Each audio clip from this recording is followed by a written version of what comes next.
The What to Read Next podcast helps you build a TBR of future favorite books. In each episode, Lauren and Maine interviews authors and book influencers to recommend books they loved for you to pick up today. If you're an avid reader, always looking for your next great read, then this show's for you.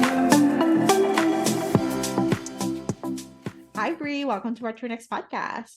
Hello. Thank you for having me again. So happy to have you back. So tell us what you've been up to.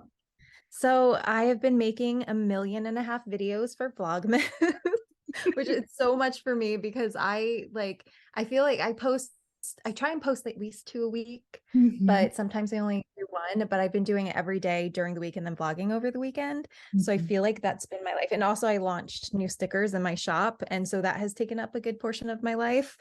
And that's my entire life has been stickers and vlog. So first, talk to us about stickers and what you expect and who the stickers are for, because they're perfect for many readers, you know? Yes. So I made the stickers both for myself, and then I had friends because I got a Cricut in 2020 when I was home a lot.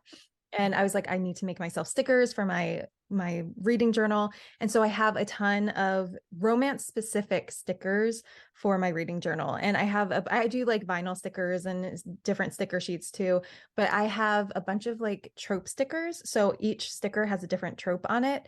And so I can use that in my reading journal to like categorize books. And then I have my friend Steph from Novelty Corner. She actually uses them in a brilliant way that I'm going to start doing, which is in the front of books. She takes the trope stickers and whatever tropes are in that book, she sticks them in the front of the book, which is really brilliant. That is brilliant. I know, this is what I was saying. And I have things like have stickers that have representation, for example. So if you're keeping track of that in your book journal, I mean, anything you can think of, I pretty much have a sticker for it if you keep a reading journal. So yeah, it's been fun. And then talk to us about your YouTube channel. What can we expect? And why should we become a member? Because I'm a member. So I let other friends here. I'm going to be honest, I have no idea why anyone is a member. Because we get you to read books that we want you to read. That's true. So my YouTube channel, I talk mostly about romance. I read a ton of romance, mostly contemporary, a lot of monster romance as well. I do occasionally dabble in nonfiction books. I like educating myself on things, not really self-help type things, but autobiographies about interesting people, but also like just topics I want to learn more about, but mostly romance. And I do occasional vlogs. I do a lot of recommendation videos. Most of my videos are like the repeat videos, like recent reads. So I talk about all the books that I've been reading lately and the ones I've been loving. I tend to gush a lot. Because I'm really good at picking out books for myself. So I tend to find books that I really love. And I'm much better about talking about books that I love rather than books that I don't. So there's a lot of gushing. And then for members, I do these monthly tea chats where I just talk about my life and things that have been going on. And then I do members can vote on books that I read. And I do a dedicated reading vlog just for members where I talk about it's usually better if you've already read the book to watch one of those reading vlogs, because I go like page by page almost. Like I'm just like it's me reacting to the book as I read it.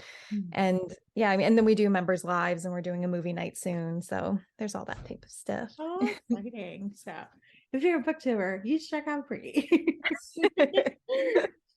Awesome. So today we're going to chat about audiobooks because you're a big audiobook listener. I think I learned a lot from watching your videos talk about audiobooks and be like, oh, like this is what I can do. So for new audiobook listeners, I think for new listeners here, I'm launching What to Listen Next, which is an audiobook blog, which is all about audiobooks. It's all about listicles for favorite narrators and like books that you should listen to, books that are great on audio, that you rather do your chores and listen to them. So we're trying to do more audiobook because we figure you're listening to a podcast, likely you're more likely to listen to an audiobook, you know. Brilliant. I'm a huge fan of this. Yes. So talk about audiobooks. Tell us about the audiobook origin story. Like, how did you got listening to that? That is a great question. I have a funny audiobook. Well, I guess it's not really funny. It's just weird. So gosh, because I'm old. So it was maybe, God, how long ago was it? Like 12 years ago, 15 years ago or something. I listened to my first audiobook, and it was on audiobook on CDs. that you had like a book of them for one Yeah. book, because the books were so long, and it was Blood and Chocolate, I'll never forget, which is a YA paranormal shifter romance. And you would have to, like, it wouldn't save your spot, and I would listen to it in the car, so like I'd have to like skip ahead to where I was, but like you literally had a book of CDs. And I didn't even know that audiobooks were a thing until I saw them in the library once. I'm like, what are these? I used to ignore them. I thought they were just CDs or DVDs or something. But when I saw that, I was like, oh my gosh, these are books. And like I can listen to it in the car because, and children don't try this at home, when I would be reading a book and be obsessed with it, I would be reading at stoplights Yes. because I didn't want to put it down. So I'd be like reading and then put it down and then read and put it down. I'm like, wait, I can listen to an audiobook while I'm driving. And so that was my audiobook origin story, was Blood and Chocolate. And then I watched the movie, by the way, and they changed so much in it, and the movie was terrible. But yes. I love this. I love that you were the OG and the OG level, Yes. it was CDs. It was CDs. It used Yes. to be books and tape. It used to be cassettes before Yeah. that, Well, and you know what? I also had, because I would only get my audiobooks from libraries because I didn't know how else to get them. They were so expensive to buy. They were like Yeah. $40 to buy them. But they also, in the library, you could borrow, like, it was almost like a little like device that had it loaded on, like had the audiobook loaded onto it, and it was only one audiobook on it, and like you'd hook up your headphones to it, so you could rent that little device, and it just Ooh. had one audio. I know, it's like so weird. I don't think they exist anymore. I don't even know what they're called, but I used to get those too. Gosh, I love this. So And weird. so, how did you evolve into where you are right now? Well, when I first started listening to audiobooks, I only, aside from Blood and Chocolate, the only audiobooks I would let myself listen to was ones that I've physically read before, because I was afraid that I couldn't pay attention to it or something. So I would only reread audiobooks. And it really was maybe only like 5 or 6 years ago that I started like majority listening to audiobooks on books that I hadn't read before. And it just like I feel a little bad because I used to be so hardcore about physical books. Like I loved the smell of books and the feel of books and seeing the font, and just like I love the aesthetic of books. But once I started getting into audiobooks, it was all downhill from there, because it's just so easy. And as my life got busier, I had kids, I'm working full time, I have a husband, my life got busy, and the only way I can read now is audiobooks. And also, for those who don't know, I have multiple sclerosis, and I had a flare up that gave me optic neuritis, and I injured it messed up my optic nerve. So physically reading is very difficult for me now, because my eyesight is all messed up. I get double vision a lot, and I get a lot of pain there. So audiobooks has seriously like saved my life, because I wouldn't be able to read nearly as much if it Yeah, wasn't for them. it's amazing. And so, Mhm. when do you read your audiobooks? Like, what places? Everywhere, all the time. I am like, so back before there was the accessibility of being able to order groceries online, I was that person who would have her headphones in at the grocery store listening to a very raunchy sex scene while buying grapes. Like that was like, I would be listening to these raunchy scenes and like smiling at people. I listen to it like any moment that I possibly can. I'm listening to an audiobook. I have a job. I'm a designer, so I have a job where I don't really have to read a lot or like comprehend things that way. So I love listening while I'm designing. So I listen almost all day, every day. So, how many books do you listen to? Like, Um, lately I've been listening to more podcasts lately, actually. okay. So my audiobook reading has gone down a little bit because of that, but I can usually read 1 to 2 books a day, but it just depends on if I'm on a roll or not. And sometimes I also watch like YouTube videos, like my friends' videos and stuff too. Yeah. So that takes up some of the time that I would be reading, but it just depends. If I'm in like my reading era, then it's like 2 books a day. And what speed do you read to listen to? So that's also weird. My brain, so I got to a point where I was reading at like 3 times speed. And then like, I don't know. I think it's like my reading era, because I'm down to 2 times speed. I cannot Okay. listen to it any less than 2 times speed, because it Yes. seems like we're talking Yeah. backwards. It's so slow. Yeah. But yeah. And then, where do you get your audiobooks? So, talk about the different services, because there's multiple services now. We're no longer in the CD era. We're like in the abundance mindset. I am no longer listening to CDs, friends. I finally graduated. Every service ever I have, I subscribe to all the services. So I have Libby, which is through my library, but little tip for those who may not know, you can get out of state library cards, and I have like 6 of them. And so it's great because my local library is terrible. They don't have a great selection whatsoever. However, there are some great ones, like Fairfax has a really good one. Miami-Dade. I think. Did you tell me? You told me I about. did tell you about Miami-Dade. Yeah. Yeah, Did you told get me. Tampa? I got Tampa. I was able to get Tampa. Yes, thank you. I'm not moving out of Tampa because of that reason. The library is so good. They have a great selection, and they give you a lot of Hoopla borrows Yeah. too, which is nice. And that's the other one is Hoopla. I get a ton of them from Hoopla. Hoopla has a really great selection, especially for indie books, like indie authors. There's great indie author selection. I also listen to Scribd, which is probably the most like mysterious of all of them, because you don't know how many borrows you get. You just randomly are cut off one day, and you don't know like how long the books are going to be. It's so mysterious. Like nobody knows. But luckily, like when people use my link, I'm able to get like, it gives me like a month free or something. So that's nice. But I would pay for it anyway, because I have a great selection. Like they have newer books. They have books that they're books that if you find in a Hoopla, you know how Hoopla access, they have them in Scribd. I've noticed because I've seen the crossover. So if you're like, oh, I feel like I want to listen on Hoopla or I want to listen to Scribd, you can listen on Scribd. And the cutoff seems to be based on what publisher it does, like what kind of like, I've noticed that because if I read too many of this publisher, they get caught off from that publisher, but then I have opened up these other publishers. So I don't know. That's just my theory. It's based on the publisher. Right. It could be some other theories. I know there's theories that you should not save the book, like there's ways you can avoid the getting caught off. Yeah, I've heard that too. And I have to save the books though, because otherwise I'll forget like which ones are on there. So, but yeah, I mean, I honestly, if I were to rank them, I probably listen to Audible the most, because Audible has Audible exclusives, and they also have like some of the full cast narration ones, like by Cara Bastione and stuff, are on Audible, and also just Amazon just has the monopoly of everything, so there's everything on Amazon. And when they do their sales, they're so good, and you have to be a member to participate in their sales. I mean, it's worth it. Audible is worth it for me. I also have AnyPlay, but Audible is usually the first one I go to. Then usually Hoopla, then Scribd, then Libby, and then AnyPlay. Okay, so I tried AnyPlay, but I couldn't deal with like 1.75. It's too slow for me. So I was like, well, I can get the stuff on Scribd, and I was like, well, it makes sense. Like I'll just keep Scribd, all the stuff. Yeah, and AnyPlay's search feature is kind of the worst. But they do have some books that like I can't find anywhere else except for Audible. Yeah, so, I don't know. It's good to keep in mind, So all right. And so let's chat about, so we talk about Audible and all these different things you can get from. Let's chat some audiobook.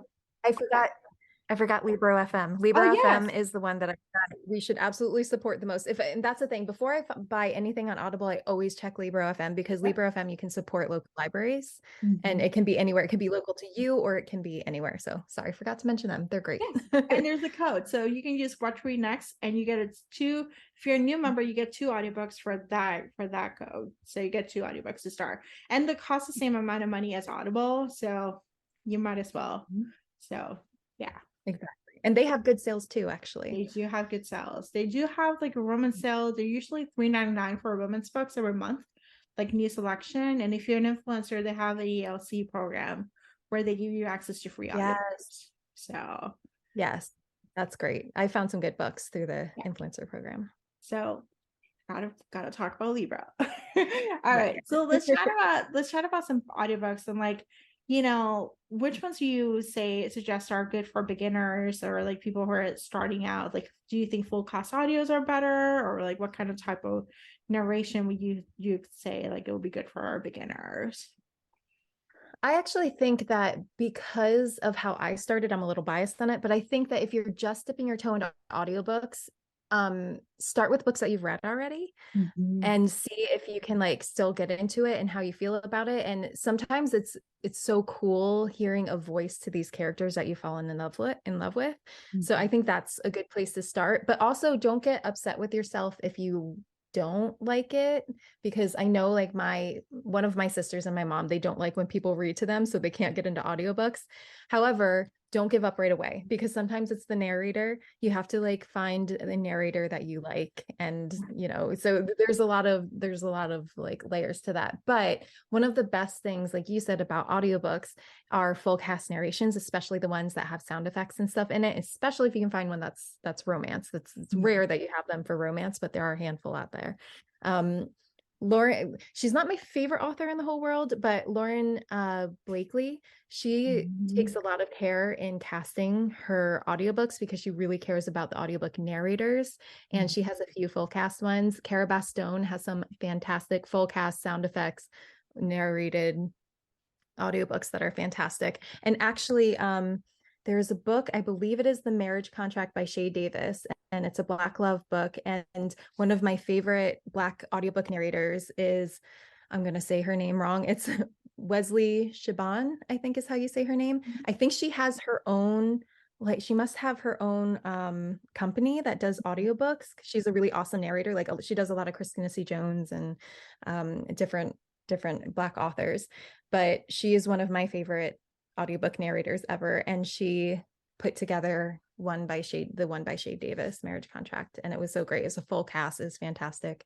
I feel like if I was going to recommend one book that people start with, it's Real by Kennedy Ryan, because that has 3 different narrators in it, and there's one for like an actor, and then there's one for each of the main characters. I had that audiobook. I did buy it on an Audible sale. So, good. I think I'm gonna bump it up, It's worth it. Awesome. So do you have any books to recommend our listeners to pick up?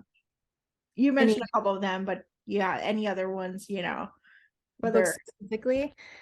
Okay, so if you like dark romance, Trisha Wolfe is probably one of my favorite dark romance authors of all time. And I had read her books physically because she didn't have, or on ebook because she didn't have audiobooks originally. And then a few years ago, she came out with audiobooks. When I tell you, I almost drove off the road when I listened to With Visions of Red by Trisha Wolfe, because it was the first time I ever heard the male narrator in that one, Christian Fox. His voice was so perfect for the hero in it. And it's a dark romance, but his voice, it's almost similar to, if you're familiar with audiobooks, Zachary Weber. He's got a very low, smooth voice. He's got one of those type of voices, but it just fits so well for the character. And that's what I mean about, like, if you're just getting into it, if you love a book, try it on audio, because you might have a drive off the road moment with that. I'm adding this, and I'm adding Kristen Fox's someone to look for my recommendation. Yes. Yeah. And if you I feel like if you like a strong female heroine, which I know you were talking about, you like strong female heroines, you will like the heroine in this one. Like, she goes through a lot of trauma, and there's a lot going on there, and it's also very, very dark, but it's so good. I'm adding this. Yes. Your episode's gonna be one of those. So I'm like, okay, adding. Good. If I can influence you to do it. And you know what else? Another audiobook that's really good is, oh God, I'm gonna forget it. It's by C.D. Reese. It is King of Code. That series is really good. And I think Christian Fox narrates that one too. Yes. So if you're looking for another Christian Fox, King of Code, he narrates that one too. That whole series is great. White Knight, which is also in that series, is one of my favorite books. And that one is second chance romance. Like, in childhood, the hero and the heroine were like friends, and then they got together, but it was also class difference. Like, she came from a really wealthy family and he was very poor in it, and then their roles reverse when they're older. It's so swoony, and Christian Fox narrates that one. I think that series has 3 books in it, and Shane East or West, I always forget which one he uses for romance, but he narrates the last book in that series, which is really good. And then, like I said, the Cara Bastone books, if you want a good like full cast narration, that one's really good.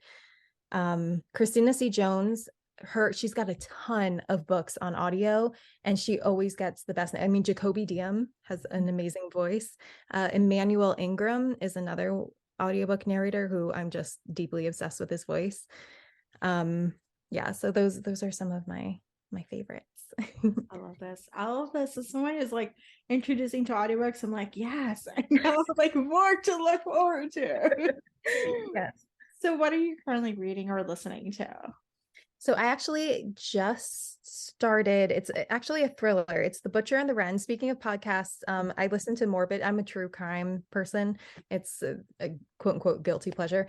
But I listened to the podcast Morbid, and one of the hosts wrote this book. I don't know if I'm going to finish it because I'm kind of like about it. And here's my problem: as a romance reader, reading thrillers, I'm always like romanticizing the characters, and you're in the point of view of the serial killer, and I'm like, is this going to be a romance? Serial killer romance? But I know it's not, so I'm going to be disappointed.